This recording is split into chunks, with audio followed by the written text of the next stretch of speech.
Okay, so there are a few big niches. Now you can make info products about all kinds of things. I'm going to focus in on what I think are the most highest probability of success. And there are the big niches are health and fitness, dating and relationships, anything to do with money, investing or making money, and then personal or spiritual development. These are things that they're based on deep human drives, and they're proven to convert. Now, within that, there are a lot of sub-niches. So if it's money, there's internet marketing, there's create your own product, there's how to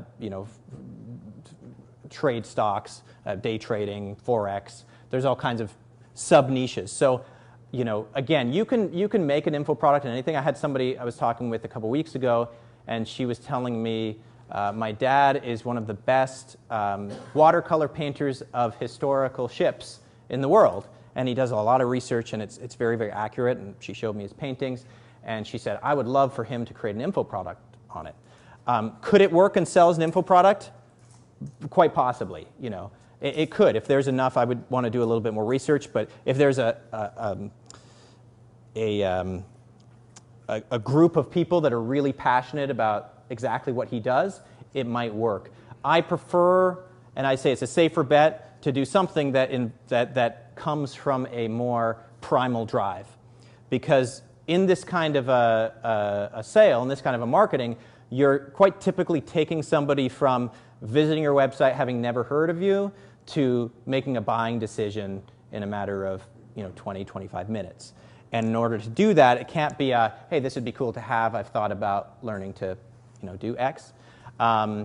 It needs to be more of a burning desire. Now again, hobbies are burning desires too. People that love playing guitar and they're having trouble with their strumming, that's a burning desire. But again, I like to focus on these ones.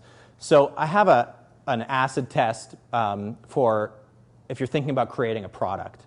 An acid test and some ways to do some research to find out if people are going to buy this thing. Because you can put in a lot of effort and then find out, oh wait, nobody actually wants that or needs it. So the first question is, is there a need for what you're offering? And really think about it. Is there a need for what you're offering? Not just for yourself, not just, hey, this would be cool, but is there a need? How aware are people of this need? And this is a big one, and this is one that a lot of people miss. You want to know how aware of this need. So again, procrastination. Who here procrastinates?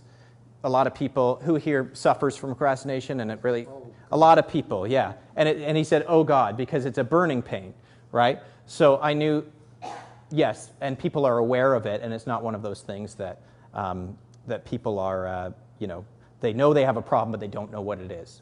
Now, if they know they have a problem, they don't know what it is, you can still make it into a product, and you can still give your solution, but you have to approach it in a bit of a different way. I'll give you an example. I'm on a Facebook group of people that, internet marketing Facebook group, and people say, hey, here's my new sales copy. And this guy was selling, he's got a product that shows the regular person how to take their WordPress site and make it load quicker. Who's super interested in that?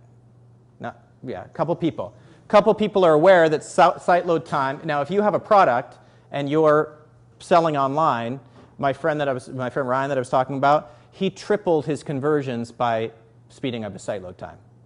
He tripled his income by 300%.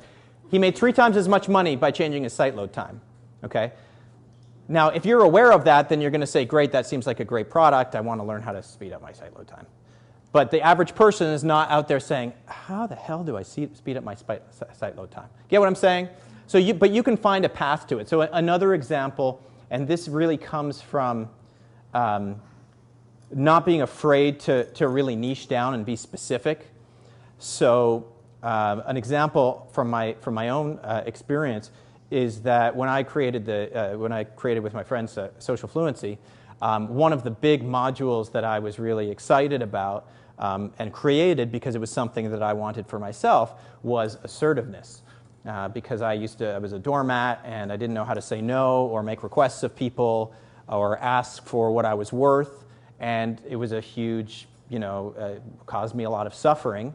And I did a lot of work on it, and I read a lot of books, and I saw some therapists, and I worked on my assertiveness, and I learned some techniques, and I learned some different beliefs. And I thought, great, assertiveness is something that everybody wants and everybody needs. Is it something everybody needs? I think so. I think everybody could stand to learn to be a little bit more assertive. Assertive, I'm saying, as opposed to aggressive or passive-aggressive, but being really clear in your communication. Is it important? Yes. I did a survey of my list saying, hey, how important is this to you? And I had a number of different things, and assertiveness is way down the list.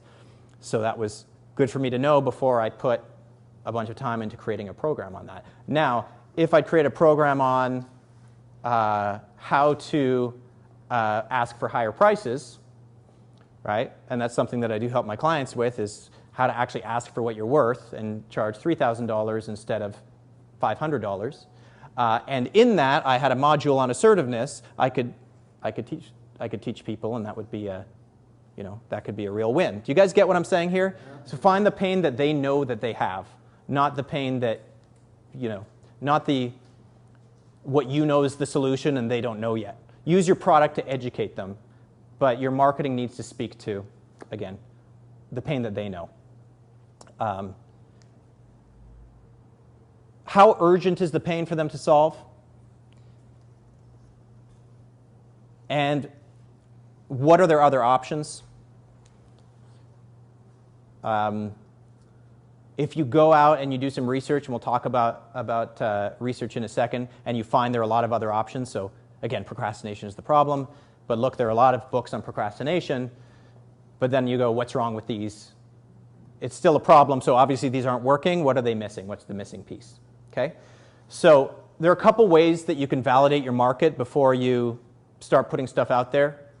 The first one is just use the Google keyword tool. Just Google keyword tool, and you can put in, how to skydive and how to get rid of rashes and whatever you think people might be interested in, and just see how many hits it gets. Now, again, I want you to make sure that you use it intelligently, because if you put up sailing, you think, and there's 2 million hits a month on sailing, all those people are not looking for how to sail. Some of them are looking for local sailing clubs or who knows what. But